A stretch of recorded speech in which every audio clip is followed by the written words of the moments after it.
Good morning. It's been a long time since I did a video, whether it was a live or just a YouTube, but I want to start doing videos again.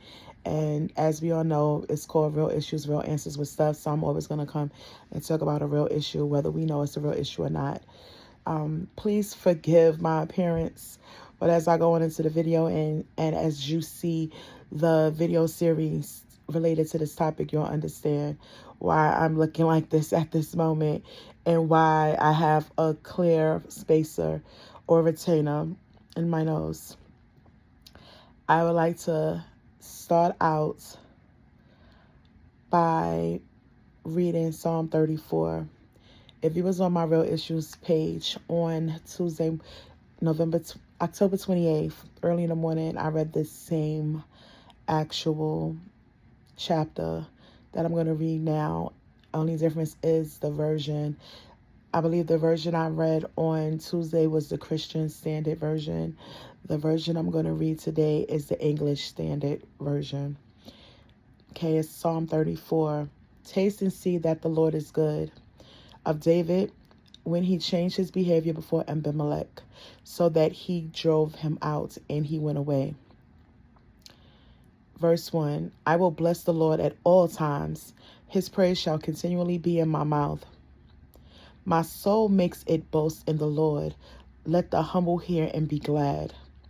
O magnify the Lord with me, and let us exalt his name together. I sought the Lord, and he answered me, and delivered me from all my fears. Those who took to him are radiant, and their faces shall never be ashamed. This poor man cried, and the Lord heard him, and saved him out of all his troubles. The angel of the Lord encamps around those who fear him and delivers them. O taste and see that the Lord is good. Blessed is the man who takes refuge in him. O fear the Lord, you his saints, for those who fear him have no lack. The young lions suffer want and hunger, but those who seek the Lord lack no good thing. Come, O children, listen to me. I will teach you the fear of the Lord. What man is there who desires life and loves many days, that he may see good? Keep your tongue from evil and your lips from speaking deceit. Turn away from evil and do good. Seek peace and pursue it. The eyes of the Lord are toward the righteous, and his ears toward their cry. The face of the Lord is against those who do evil, to cut off the memory of them from the earth. When the righteous cry for help, the Lord hears and delivers them out of all their troubles. The Lord is near to the brokenhearted and saves the crushed in spirit. Many are the afflictions of the righteous, but the Lord delivers him out of them all. He keeps all his bones, not one of them is broken. Affliction will slay the wicked, and those who hate the righteous will be condemned. The Lord redeems the life of his servants. None of those who take refuge in him will be condemned. Okay, guys, I read that scripture because it's important that we understand that no matter what we're going through, we got to praise God. We got to bless the Lord's name at all times. It don't matter if it's good or bad. We still got to praise him. We also got to understand that the battle is not ours. The battle is God, but we have to learn to give it to him. And we have to learn to stop fearing him, no matter what it is, no matter what the outcome is, no matter what the picture looks like at the time we're going through it. Now we're going to jump into what this video was really about. It's about women's health. I want us as women to stop just automatically focusing on everything and everybody else except for our own selves and our health. I know we're mothers. First of all, we're daughters. We're nieces. But we're mothers. We're grandmothers. We're aunties. But we're forgetting to take care of ourselves. We're wives. Yes, we're running complete households. We're running major corporations. But in the mix of that, we're forgetting to take care of ourselves. It's important that we take care of ourselves. I watched my mom do it for a long time. My mom took care of us. She took care, made sure my grandma was good. She was always the sibling that her other siblings called on. But in the middle of that, at some point, I feel like sometimes my mom got to take care of her. When she became a grandmother, I seen her watching my brother's kids and forgetting to go to the doctor. And I would tell her, Mom, you got to go to the doctor. Tell him to stay home with his own kids, right? Because I'm going to stay home with my kid. I'm going to go with you to the doctor, because at one point my mom wouldn't even say what was going on. So I began to go with her to the doctor. So instead of her, that day I would take the day off. I would have my kids with me. Yeah, my mom was my babysitter. I was blessed to have my mom to babysit my first two kids that I had to pay her for. Very thankful. Taught me responsibility and taught me that you still got to do what you got to do. You got to take care of your kids. You got to work. You got to maintain a house. But while we're doing everything else, we're forgetting to take care of us and prioritize ourselves. Last year, I began to, this is 25, so I want to say, first, I'm going to go back a little bit. So in 22, I started to prepare for gastric sleeve surgery, because I was just like, oh, I'm getting a divorce. I want to get gastric sleeve surgery. I want to go back to being me.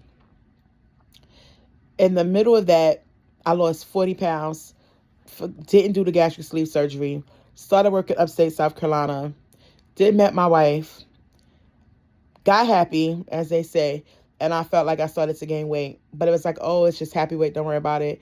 And I laughed and I joked. And I was like, look, I don't want to be happy then, because I ain't want to gain this weight back, right? I felt like from the time I came to South Carolina, I had gained so much weight. So now I just was like, let me get rid of some of this weight. But I just kept equating it as me getting older, me gaining weight, me being happy, everything else.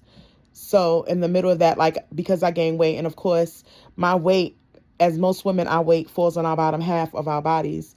My weight begins to fall on the bottom half. So when my legs started to hurt, I'm just like, oh, it's the weight that I've gained. I'm a property manager, so at some point, I couldn't always walk around the property like I was used to. I was like, I must have got lazy getting on this golf cart. Let me just start walking. But again, my legs began to hurt. My back began to hurt. I'm like, oh, it's just a weight gain. I'm like, I'm getting older. So again, and this is a lot of weight. This is the reason I'm having these aches and pains now.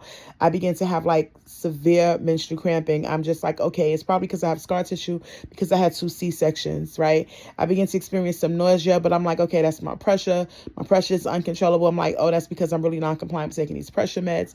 This is the reason why. I had every excuse on why everything was going on, right? My cycle began to get a little bit, I'm sorry, this is a little bit TMI, but my cycle began to get a little bit heavier, but I'm like, okay, it's okay.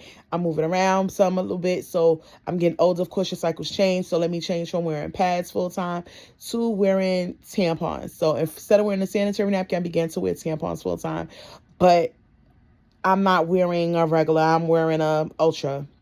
Again, still not really thinking about it. Just like, okay, yeah, some things happen. It's only the first 2 days. It's going to get easy. It's going to get lighter the next day.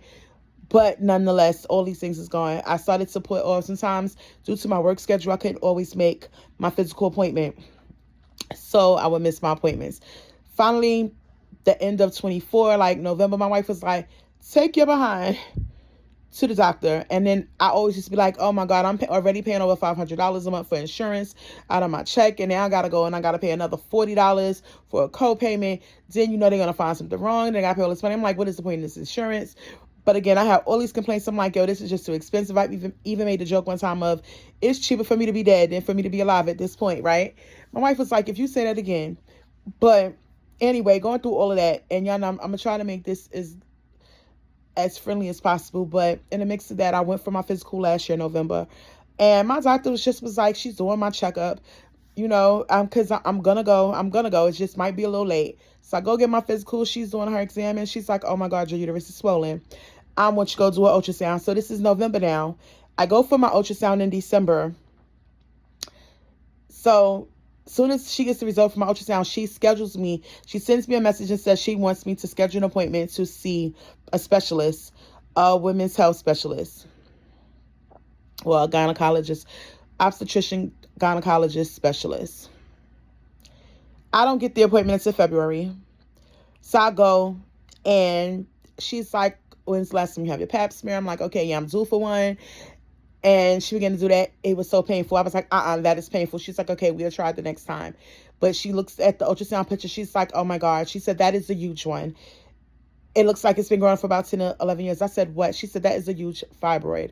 So I'm like, okay, well, how many? She still has not told me how many it is at this point. She just said, this is a huge one. Looks like it's been growing for about 10 or 11 years. Mind you, I've been in South Carolina at this point about 10 plus years, going on 11 years. It made 11 years October 6th. She says, and then she's like, well, if you automatically want to do a hysterectomy, if you didn't want to wasn't thinking about having kids, we would just go straight hysterectomy. I said, well, me and my wife, we planned on having a baby. She doesn't want to carry, even though she's younger, but, and then, she had an ovary removed. So it's probably going to be me. She said, okay, well, I'm going to send you to another specialist. He can give you the different ways to deal with the fibroids. But I want you to go and have an MRI so we can get a better picture. I'll go in for this MRI. Of course, I hate MRIs, always have hated them. Take out all my piercings, and I'm in his machine.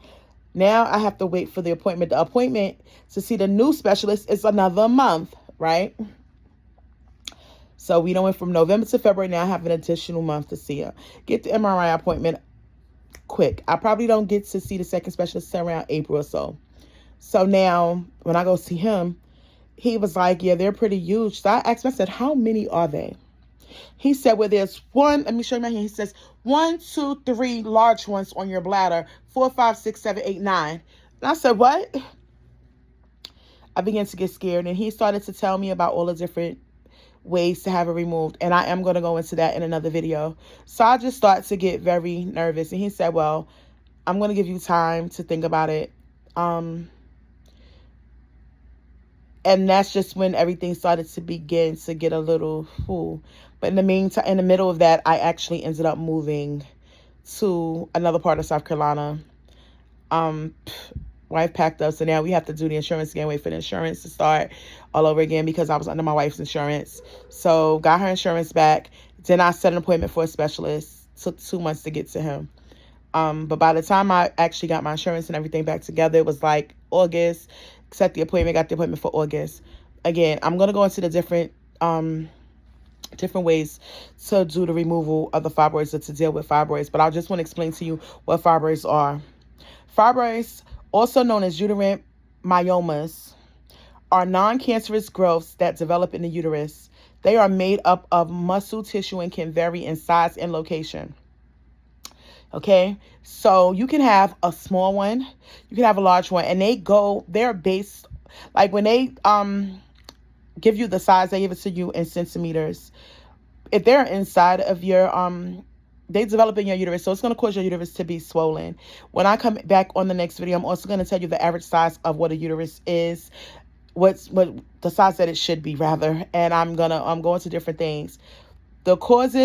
The exact cause of fibroids is unknown, but they are believed to be related to hormones such as estrogen. What I've also found out is that they say that fibroids are hereditary. So my mom had fibroids. There are so many different symptoms you can have with fibroids. I'm going to talk about that too. Some people go and they never even realize that they have fibroids. In the middle of this, my daughter was pregnant last year. So my daughter found out she was pregnant. I want to say maybe around May or June. Maybe around July, we went to Atlanta, me and my wife, to meet my mother-in-law. So the day we get to Atlanta, my daughter, as we get ready to go to Atlanta, my daughter calls me and said, "Ma, I'm having some spine." And I'm like, "Go to the emergency room. Do you need me to turn back around?" She said, "No, Ma, I'm okay." She goes to the emergency room. She finds out she has fibroids. The timing is a little bit off, but she's, this is a couple of weeks later. And so now I'm worried because I'm like, my daughter has fibroids. In the process, we found out that when you have fibroids, sometimes it's hard for you to get pregnant, right? But now I'm like, okay, I remember your grandmother's having fibroids. But also in the middle of this, I found out that my little cousin at one point had fibroids. She had them removed before she got pregnant. And then we also found out my daughter-in-law, who's also pregnant, who we found out a couple of months later was pregnant. She found out she had fibroids, right? So now I'm starting to get scared because I'm like, what are you talking about? Why is everybody having fibroids? This is not a thing. We were in New York. We didn't have fibroids. Now, why do everybody have fibroids, right? Because now we're going to worry. Yes, we're going to pray, but we're going to worry because this is not a thing that should be happening, right? Because now you got to think about, is the fibroids going to affect the pregnancy? How's it going to affect your way of life? But we just started to do research. My daughter started to do research. She's one, we always laugh and tease her that she's always the one that's going to be on Google, being a doctor. My daughter-in-law is always going to be one to be like, I'm going to the hospital, right? And now me, I'm going to go online. I'm going to research because I want to find every video that there is. I want to find everything that I need to deal with regarding fibroids, right? Because again, I remember my mom having fibroids. When my mom had fibroids, my mom had she had a lot of heavy bleeding, right? And it was in between cycles. Like my mom, like literally hemorrhaged nonstop, right? My mom was probably about my age. I don't remember offhand, but I want to say I was probably like maybe 11 or 12, which made my mom's around maybe 47 or 48 at the time. So my mom was rushed to the hospital one day and they did an emergency hysterectomy on my mom, right? And so when I think fibroids, of course I'm thinking of the heavy bleeding, right? But in clots, because again, I'm not thinking that what I'm experiencing is heavy bleeding, right? It just was so surreal at that moment. And I always tell people, like, I really find myself turning into my mom more and more every day, right? But it starts to stress me sometimes because I'm like, I remember my mom's having diabetes. I remember my mom going through this. I remember her going through that. Like my mom, she would go to the hospital. And like, I remember my mom having more than one surgery. And I'm like, Dag, I don't want to be like that. I don't want to stress my kids. I don't want to be going through surgery. I'm like super scary of anesthesia and having surgeries. And even while I'm doing this video, I feel like the tears are getting ready to roll down my eyes. But I said I want to give you some symptoms of what fibroids are. I'm going to come back and I'm going to talk to y'all more about it. But I just want to introduce y'all to what it is, right? And there are different classifications of fibroids based on their locations. So you got intramural, located within the wall of the uterus. Subserosal, located on the outer surface of the uterus. I might be saying that wrong. Subserosal, subserosal. I'm sorry, I know I still get nervous when I do these videos, right? Submucosal, located inside the cavity of the uterus. And pedunculated, we're going to say that is, right? Pedunculated. Again, I'm just so generic in everything that I do. I'm very transparent. I don't know everything, but I will research. And just, again, me being nervous in anything, if you sound it out, you will get it. Not an uneducated person, but sometimes we mispronounce words. It's okay. Attached, and those types are attached to the uterus by a stalk. Symptoms. Many fibroids do not cause any symptoms. I'm reading this off of a web search, but I'm going to go and I'm going to get some more stuff. But I just want you, again, this is just so you know, information is at the tips of our fingers right now. This is not back in the days. This is not 1980s where when we have to do research, we have to pull out the encyclopedia, go to the library in the 1990s and pull out microfiche and go and read it. You can get this at your fingertips. You can go to the doctor and ask for information. Start getting informed about your body, right? So they saying that some of the symptoms, like I told you, is heavy or prolonged menstrual bleeding, pelvic pain or cramping, bloating, frequent urination, constipation, infertility. There's also painful sex. Now, of those are the ones that I gave, right? I've had, what's considered a heavy period is, and this is from this first specialist I saw, she said anything, if you go through more than one tampon, and that's a regular size tampon, more than one in an 8-hour period, that is considered a heavy period, right? Definitely was experiencing that. Pelvic pain or cramping. Again, we just like, oh, it's just a menstrual cramp. But pay attention to the cramping and where the location of it and how heavy it is. Bloating, I swear, during that time I was living on Tylenol, arthritis and pain there, 650 milligrams. I would take 2 of those in order to be able to get up out the bed and move, right, when my cycle would come. And that would be for the first 2 days. I would take 2 each time I took them, and I would take them at least 3 to 4 times a day, right? So that's a lot of medication. Then I moved on to the Tylenol muscle aches and pains, which is also good, also 650 milligrams. Because if I took the 500 milligrams, I would have to take 3. They would not do anything. 1 wouldn't do anything. 2 wouldn't do anything. Nothing. The 2 would have to be to stop the pain. Bloating. Again, you thinking it's just bloating from your cycle, or you're just gaining weight, old age, or you retaining water. No. Frequent urination. Oh, I started to experience the frequent urination, and that was the place. Once I found out I had the fibroids, I realized it was because they were on my bladder. Like, I would go to the bathroom. I swear you could probably set your clock to me. I would get up at like about 3 o'clock in the morning and go pee. I would get up at 5 o'clock in the morning and go pee. I would get up again at 7 o'clock in the morning and go pee, right? Then I would get to work and I'm gonna have to pee again. So I was going to the bathroom a whole lot. And I was like, I ain't even drinking this much water. You tripping. I used to be able to hold my pee. Couldn't do that.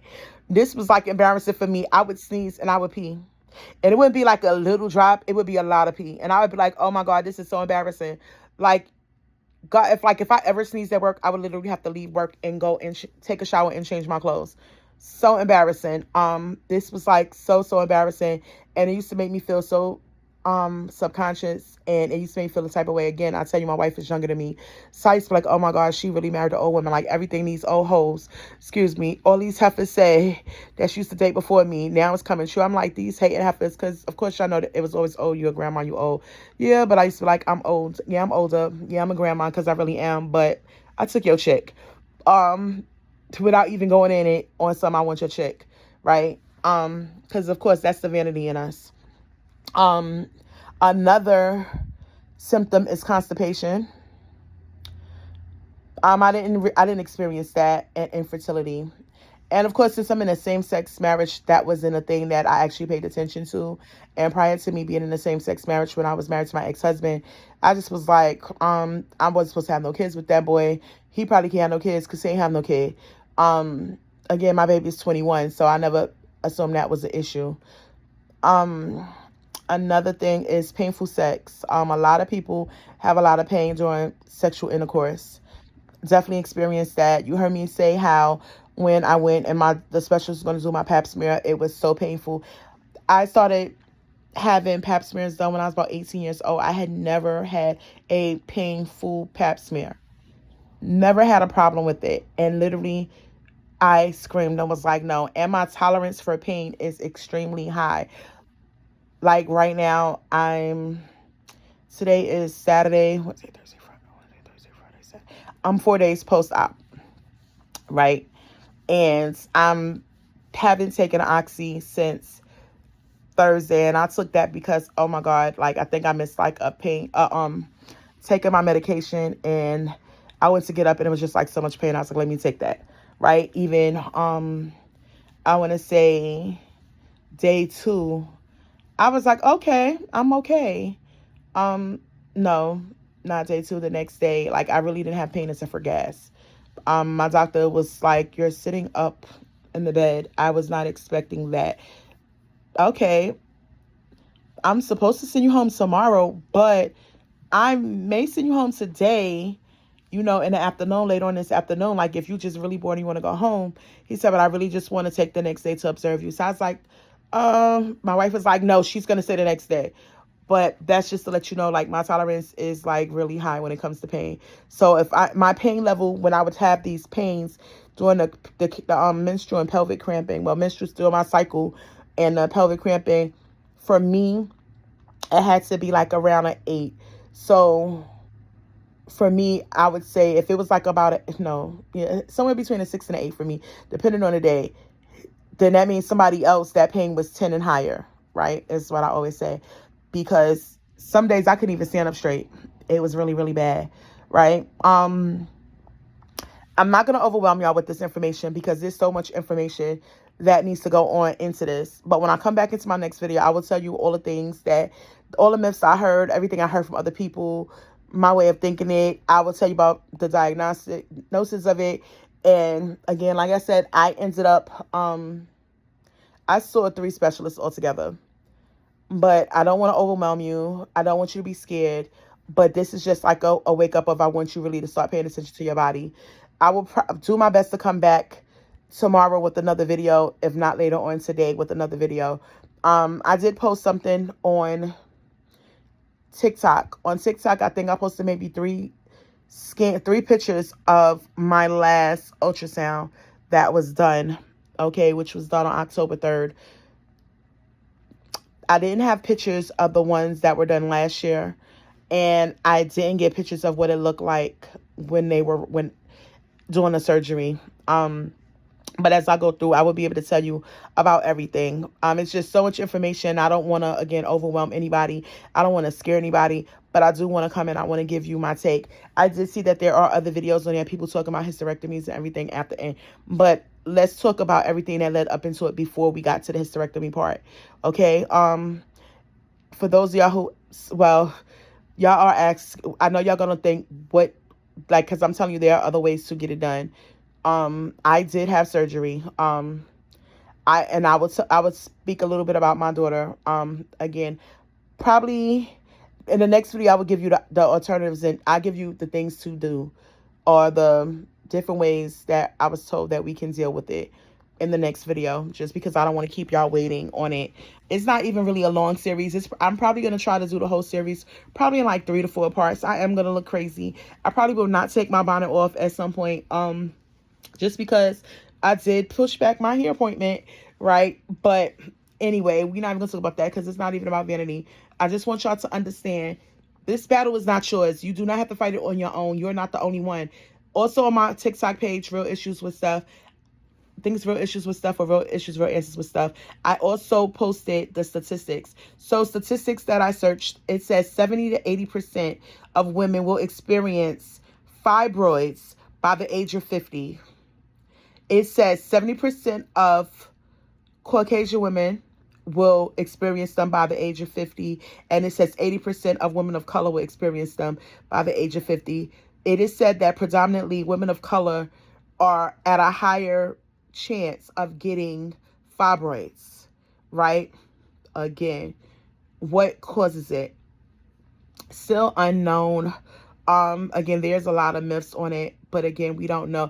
I think what it more so is that as women of color, I think we pay less attention to our bodies, unless it's affecting us in trying to get pregnant. I think that's what it is. Or if it's affecting us, and even if it's affected us having sex, I think we just equate it as, oh, he just got a big one, right? Craziness. But we will go on into more details into my next video. I'm going to try to probably do this in like maybe 3 or 4 videos because I don't want it to be a whole lot. But if you got any questions, drop them at the end of this video. Go to my Real Issues, Real Answers page on Facebook. Send me a message. Go to my TikTok. Send me a message. It is what it is. Have a blessed day. Enjoy this Saturday. Goodbye, y'all. Thank you for tuning in.